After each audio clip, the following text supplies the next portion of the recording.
Hey everyone, thanks for learning to play games. My name is Lance, and in today's video I'm going to teach you how to play Catharsis. This is a game from Cyber Wizard Games. It is a 1 to 5 player game, sometimes more, that takes roughly an hour to 3 hours to play.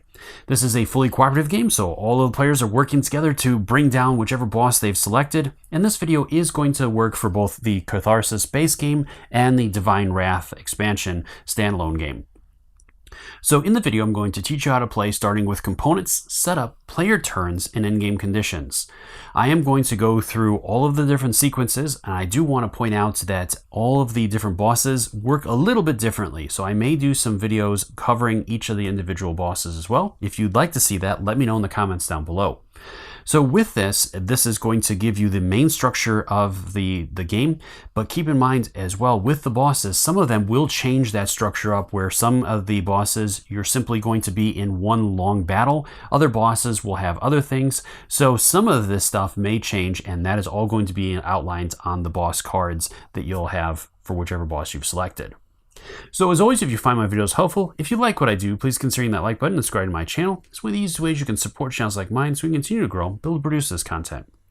If you want to get notified anytime I drop new videos, as I'm constantly dropping new teaching videos, playthroughs, crowdfunding videos, and many others, hit that notification bell and that'll let you know whenever I drop some new videos.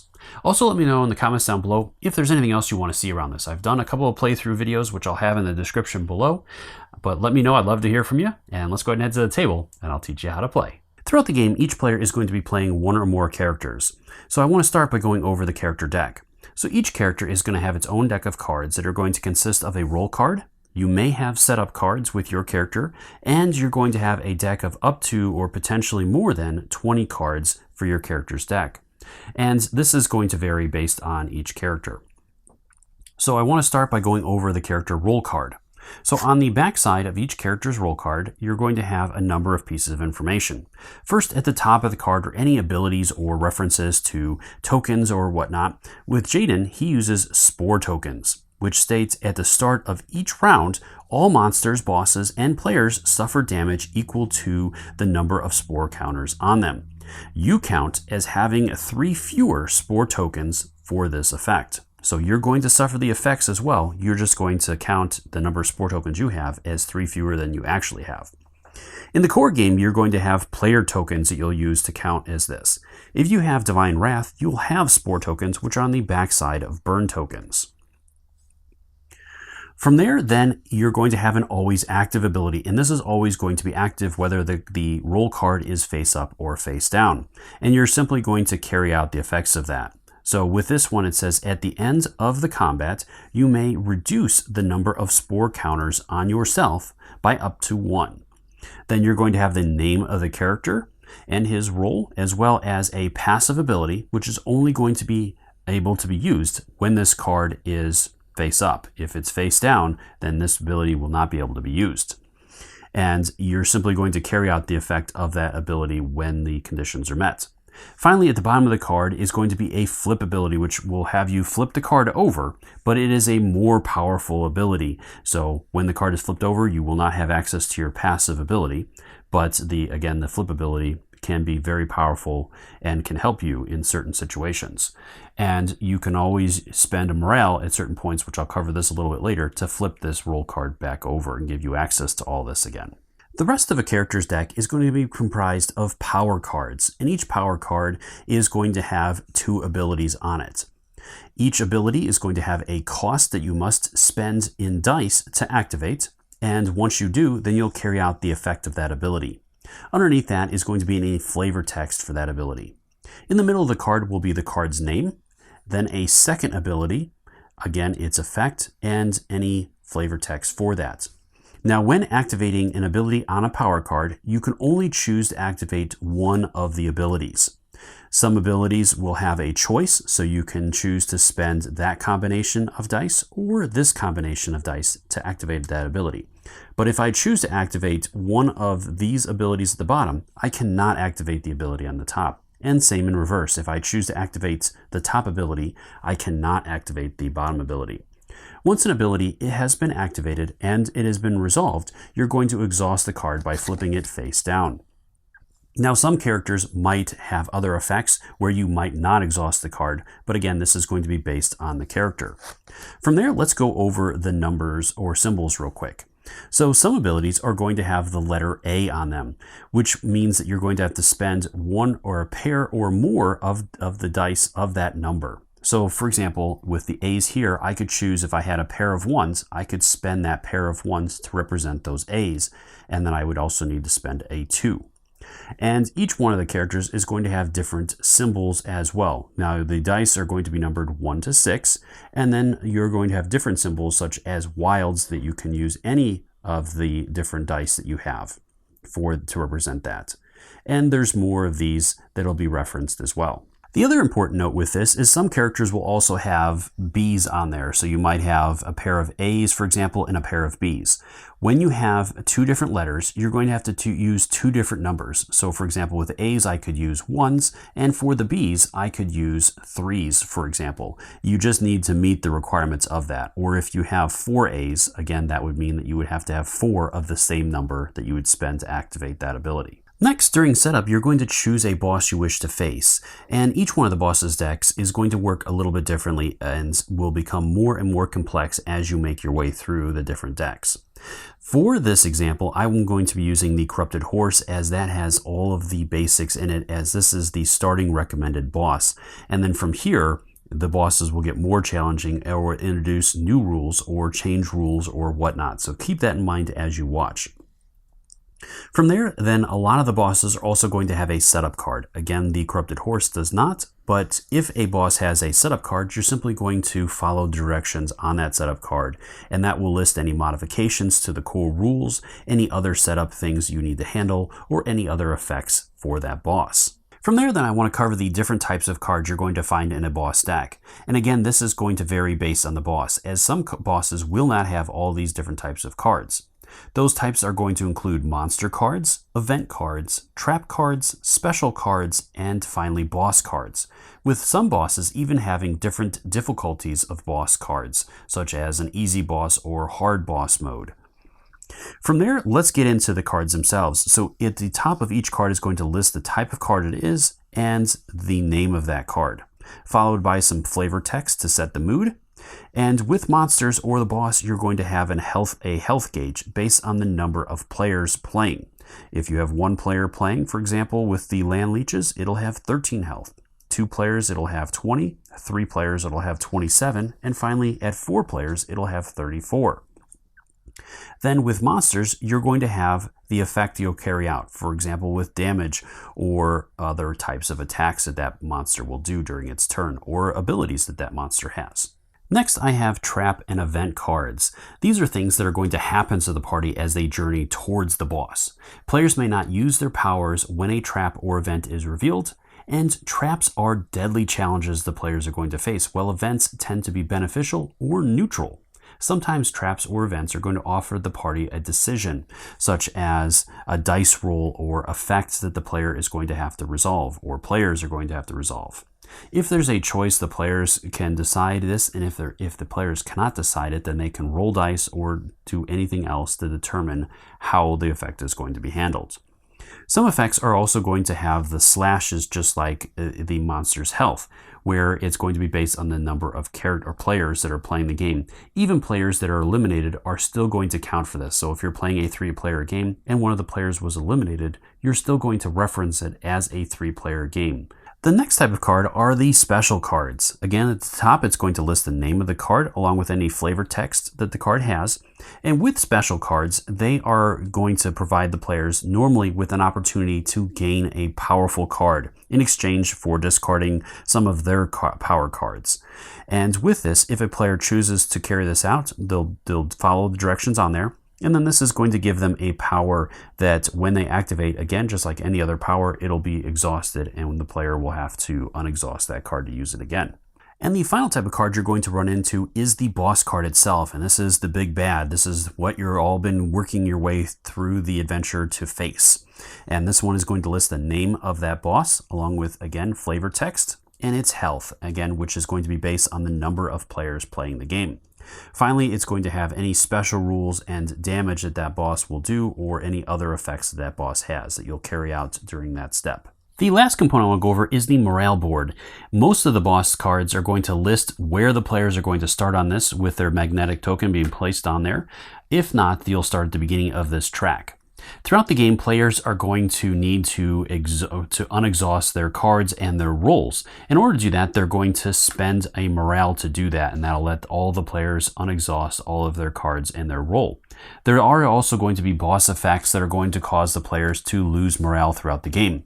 When the players move into a new area, they're going to carry out the effect at the bottom underneath the numbers of that area. So for example, when the players move into 17, everyone takes 1 damage.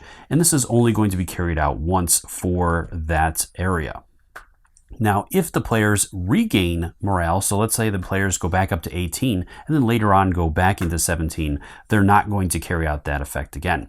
And that is the same for if the players are, say, it's at 14 and move into 13, they're going to carry out this effect. And then, for example, if the players regain, they would not carry out this effect, and again, when they go back here, this effect will not be carried out again. Each effect can only happen 1 time. If the players ever reach the end of this track, the party is going to lose. And again, some of the bosses may not even use the morale tracker. Moving into setup, the first thing you're going to do is select a boss you wish to face. Once you have that, you're going to gather up the boss's deck, separate the boss's boss card, and if there is a setup card, a morale card, or any other special cards that you have to handle during this step, you're going to follow any directions on those.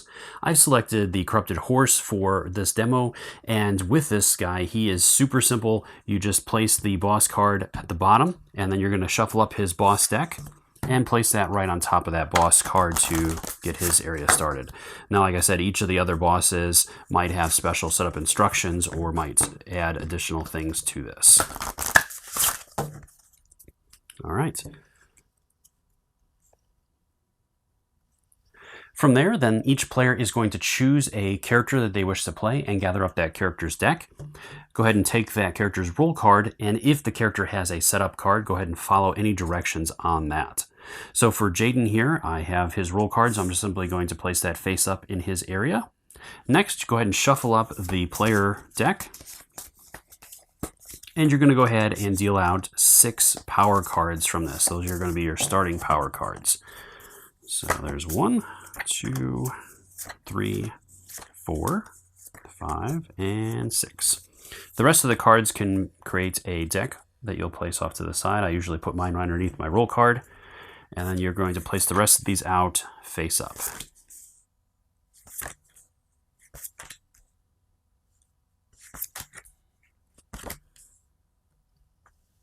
Now, Jaden also uses spore tokens, so I'm going to go ahead and place those out.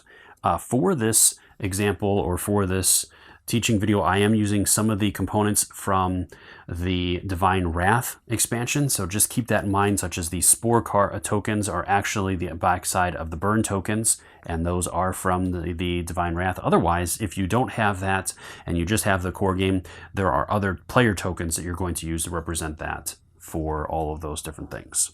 You're also going to place out the morale tracker, and this again is going to be based on the enemy or the boss you've selected. With the bosses from Divine Wrath, a lot of them have their own special morale boards that you're going to track their morale on. For this particular boss, I'm going to start on 22, and there are different levels too. So if you're looking for a more challenging game, there are settings for the morale tracker, as you can see here in this diagram. Then each of the players is going to gather up the 6 dice of their choice, and these can either be the dice that are included. You can use your own set of 66 dice, or they also offer custom dice for each one of the characters to tailor the character and have the dice that are represented on their cards. So if you have a favorite character or 2, you can go ahead and grab those dice as well. I also am going to be using the health trackers from the Divine Wrath set, and I'm going to place out some of the universal counters from that set. And these can be used as anything, health trackers or all kinds of other things that I might need as I go through this. From here, I'm ready to move into the game.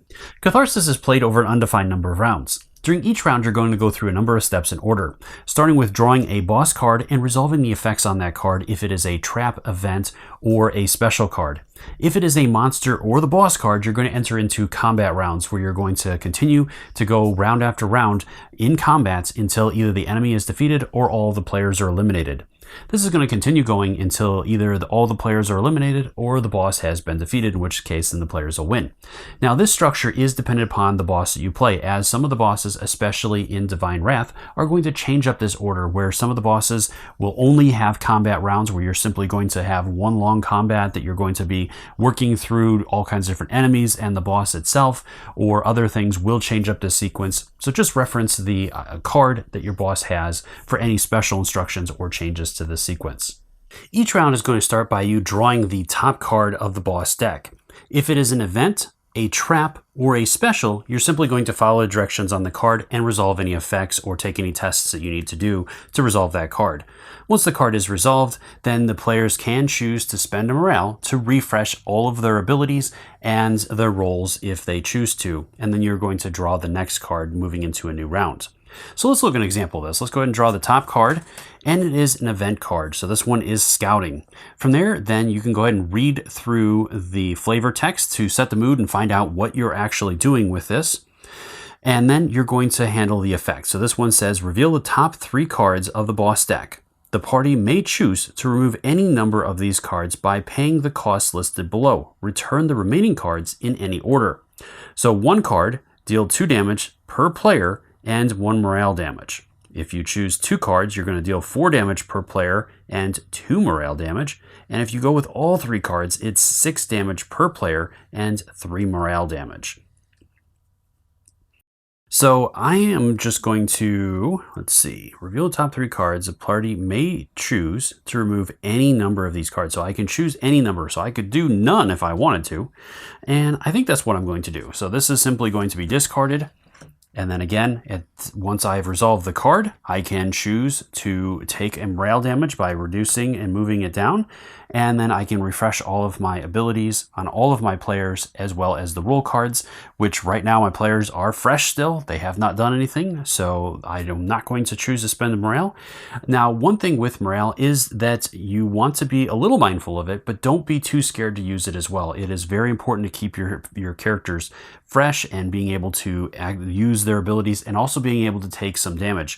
If you're only down to a couple of cards that are not exhausted and you have a card come up that it could be an event or a trap or something that does a bunch of damage, you can really hurt your characters by having to remove cards that are exhausted already, because once all of your cards are exhausted, you actually have to start discarding cards that are going to be permanently removed from your area, reducing your overall health and the options that your player is going to have for the rest of the game, as there's no way to gain cards back once they have been completely removed from your area. The other type of cards you're going to pull from the boss deck are monster cards or the boss card itself, or again, with certain bosses, you might be fighting the boss right from the start of the game.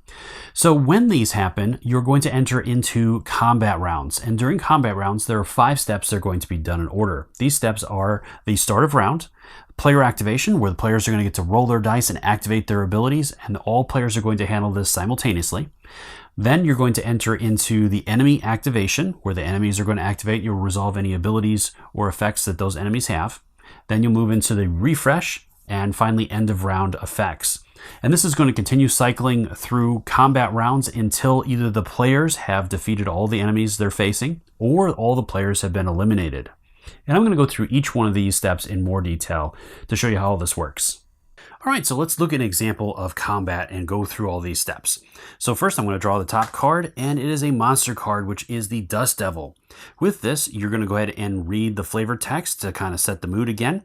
And then again, based on the number of players, that's the number of hit points that monster has. So I'm playing with 2 players, so the Dust Devil has 13 health. So I'm going to use one of these health trackers, and I'm going to set that to 13. From there, then I'm going to enter into combat. So combat, again, has those 5 steps. So the first step is start of round effects. So you're going to check your monster to make sure it doesn't have any start of round effects or any monsters you're facing, as well as any players. So with Jaden here, he does have a start of round effect, which is the Spore. At the start of each round, all monsters, bosses, and players suffer damage equal to the number of spore tokens or counters on them. You count as having 3 fewer spore counters for this effect. So each player, enemy, boss, anything that has spore counters on it is going to take damage, including Jaden, who is going to reduce that value by 3. So let's say that he had 4 tokens on him. He would only take 1 damage. When taking damage, you're going to choose one of your unexhausted powers and flip it over. So let's go ahead and say, for example, that I chose this one. So I simply flip it over, and now that power is exhausted, and I won't be able to use it again until it is unexhausted. From there, once you have completed all of start of round effects, then you're going to move into the player activation. During player activation, this is going to be handled simultaneously by all players, and all players can do this in different levels or different time frames, more or less. What you're going to do is you're going to start off by rolling your 6 dice. Once you have done that, you'll start by seeing what kind of numbers you have. So for example, with Jaden, I have a 1, 2 2s, 2 3s, and a 6. So I'm going to start looking at my abilities that I wish to activate, and then I'm going to potentially start allocating some of those dice to those abilities or setting them off to the side. Once I have chosen that, I can re-roll any dice that I choose up to 2 additional times so that I can try to get the sequences that I'm looking for. Now, why I'm saying that players might do this in different areas or different time frames is some 8 players do have abilities that can modify dice for other players. So for example, with the druid here, I have this infused with vigor. So this one, if I activate this top ability here with a pair of 6s and whatever number I want, I can choose one and change the value up to 3 dice by 1. Change the value of 1 die by 1, or up to 3. So she can use this ability on other players so that that player can modify their dice values as well. And so as the players, you're going to be working together as a team, rolling your dice, determining what abilities you want to activate, and doing any rerolls that you need to handle or whatnot. So moving back over to Jaden, let's go ahead and say that Jaden wants to activate from my breath to yours, remove a spore counter from yourself if you give. So no, let's do prevent. I could do that one to prevent a couple of damage. This one lets me deal damage equal to 2 plus the number of spore counters on yourself. I don't have any currently. Gain a spore counter, then deal damage equal to 4 plus the number of spore counters on yourself. So that would be good. I need a pair of 6s or a 2 and a 5. So I do have a 6 and I do have a 2. So from there, then, if I want to activate that ability, and I don't know if there's anything else, preventing 2 damage might be good as well. So let's go ahead and say that I hold on to these pair of 3s for this one. I'm going to go ahead and re-roll these and see what I get. Another pair of 3s, okay. I'm going to go ahead and re-roll them the last time and see what else, if I can pull off anything else. All right, so there's the 5. So I got the 2 and the 5 that I needed, and so these 2 dice have not been used yet. And now I can activate abilities. So let's go ahead and start off by spending the 2 and the 5 on this. So I'll simply remove those and carry out the effects. So I gain a spore counter. So I'll just move those off to the side, and I have 1. Then deal damage equal to 4 plus the number of spore counters on yourself. So I have 1 plus the 4. That's going to be 5 damage. So that's going to bring the enemy down to 8 health. Let's go the other way here. There we go. So it's now down to 8 health. From there, then I can activate other abilities, or other players can activate abilities. So again, the players are going to be able to do things in any order that they want to, giving them a lot of flexibility. Once all of the players have handled all of their activations or chosen to resolve their turn by doing anything else, then it is going to move into the enemy phase if there are any enemies left at this point. So with the Dust Devil here, let's go ahead and say that he was able to make it through. Then he's going to deal damage. So he says, this says that he's going to deal damage to the party equal to this foe's remaining health. So he's going to deal 8 damage to the party that's going to be divided up amongst the players, however the players choose. He does have a special, so the Dust Devil's Violent Guts leave you winded. If the Dust Devil attacked, the party does not refresh after the battle. Okay. So once you defeat an enemy, you normally can refresh up to 2 of your powers, and that's outside of spending morale. So with his ability, his special does not allow you to do that. So you're pretty much forced to spend a morale so that you can refresh if you choose to. He also has another special here, which says that it's gone as quickly as it's formed. An unnatural magic absorbed back into the ground. Discard the Dust Devil at the end of the combat round if it is not defeated. So the Dust Devil just goes away at the end of this round, whether it is defeated or not. It just poofs into thin air. So let's go ahead and resolve that. So he has done 8 damage to us as the players. So we have to choose among the players to take 8 damage. And I did activate the one that lets me prevent 2 damage. I may gain 1 spore counter to increase that by 2. So I'm going to go ahead and say yes. I'm going to go ahead and take that. And that way then I'm going to prevent 4 damage. So now we're only going to have to absorb 4 points of damage because I would have resolved that during that turn. So I'm going to go ahead and take 3 damage, I think, with the Druid. And then I'll take 1 more damage with Jaden here. So I'm going to go ahead and flip that over. And then it says at the end of the round of combat, this monster is simply going to be discarded. So I'll discard that to the discard pile. I can return the health tracker. But let's go ahead and before covering that, I want to cover the rest of the sequence. So after you've resolved the monster's ability or attacks and all that, which we have at this point, you're going to move into the 4th step of the round, which is the refresh phase of the round. So during this phase, you can choose to spend morale to flip over all of your exhausted cards. This is going to include your roll card, which is the only way normally you can flip your roll card back over. And again, the roll cards can be flipped to activate a more powerful ability. So for example, with the Druid, she has a flip ability that lets her make 1 die for each player a wild die, which means you can use it as any number you want. Usable only during combat. So she can flip that over and basically allow each player to have a wild die. But again, then she would not be able to flip that back over until she takes, or until the party takes a morale. So let's go ahead and do that. Let's go ahead and say that we spend a morale. So now we're on the morale track, and each one of the players will flip over all of their exhausted abilities. Okay.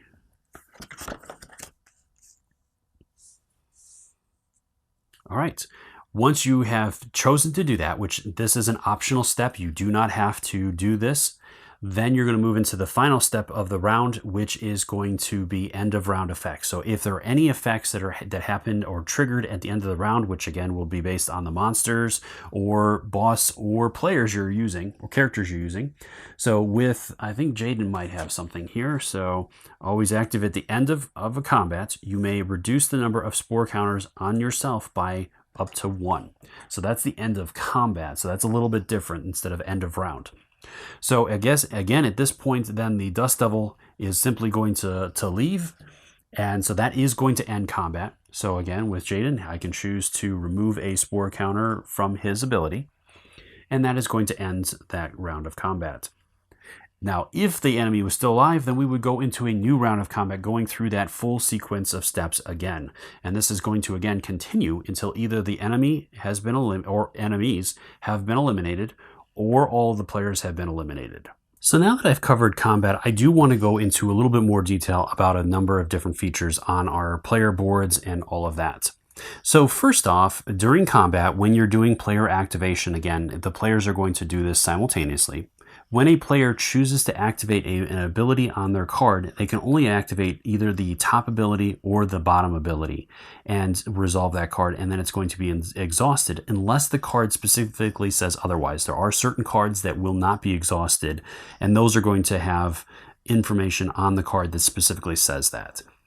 Players are only allowed to normally use their dice to activate their abilities unless an ability or something else says otherwise. So again, for example, with Jaden here, I do have Mind Control, which lets me choose any unused dice you have and use them to activate abilities on other players' boards.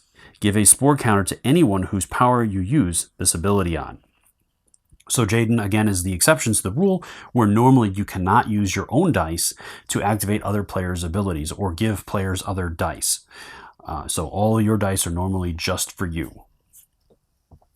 Normally each die can only be used once, so once you activate an ability, you're going to set those dice off to the side and they will be able to be used again this turn to activate other abilities. Another important thing are with any unused dice. You cannot carry dice over, so any unused dice will simply be returned to your dice or your dice area, and you're simply going to roll all of your dice again to start the next round of combat that you go into. Another thing I wanted to go into a little bit more on is wounds, or as players take damage. So let's go ahead and say, for example, that our druid here had taken, let's say, 4 damage. Okay, so, or she had used some of her cards and also taken some damage before, whatnot. So she only has 2 health remaining at this point that are represented by her cards that are face up. And let's go ahead and say that those Dust Devils went off at that point and our other player couldn't take a bunch of damage either, as most of his cards were flipped over, so we're just going to assume that. And so the druid decides to take 3 damage. So she's going to have to flip over her last 2 exhausted cards, and then she has 1 damage remaining that she has to take. So at this point, she has to choose one of her exhausted cards to remove from the game. So let's go ahead and say that this one is the one that she chose. So she's going to remove that from the game. And so from this point on, even when she spends a morale to refresh all of her abilities, she's only going to have 5 health to work with and 5 power cards. She will not draw a new card to replace that card that was removed. So in this way, players are going to be slowly depleting their overall power and abilities and health if they have to remove cards. So you want to be mindful of that and spending your morale so that that kind of situation doesn't come up, or you mitigate it as much as possible. The other thing is that some players will have powers that will let them discard a power and replace it with a new power. So let's go ahead and say, for example, that Jaden had one of those cards that he had activated. He would remove a power of his choice, or sometimes it'll specifically say that power, and he'll add that to his discard pile and reveal a new card to replace that one. One important thing with that is that your deck is finite. So if you ever go through all of the cards in your power deck and they're empty and you are required to replace a card, or you wish to do so, you are not allowed to do that. So at that point, again, if you're removing powers, then they are simply gone and you won't be able to replace them, as you will not reshuffle your discard pile. This is a limited number of power cards. Once they're gone, they're gone. And the last thing I want to cover again is the morale track. So as players spend morale, or enemies cause them to lose it, which there'll be a number of different situations from enemies or bosses or whatnot that will cause the players to lose morale, then when the players enter into a new bracket of morale, they're going to handle the effects on that. So let's go ahead and say our players were at 18 and we had an event that came up that caused the players to lose a morale. So the players move into a new bracket, so everyone is going to take 1 damage. So each player would choose 1 card to exhaust to represent that. Now this is only going to happen 1 time, so if the players for some reason regained morale and then at some other point spent it, they would not re-trigger this effect. And this is the same whether it's going from there or here. So when the players move here, they're going to handle this effect. But again, if they regain that, then this would not re-trigger. It only happens 1 time during the game. If the players ever run out of morale, then the party is going to lose. That is the other loss condition for the game. And certain bosses will have other conditions, so just again keep that in mind and reference your boss's card for any other information on that. Well, I hope you found the video helpful in learning how to play Catharsis. As always, if you have any questions or comments, please post those in the comment section below. Also, let me know, again, if you'd like to see any other videos around this, whether it is specific boss videos or if you want to see other playthrough videos. Let me know in those comments below. I love starting a conversation with you. And until next time, I'll see you later.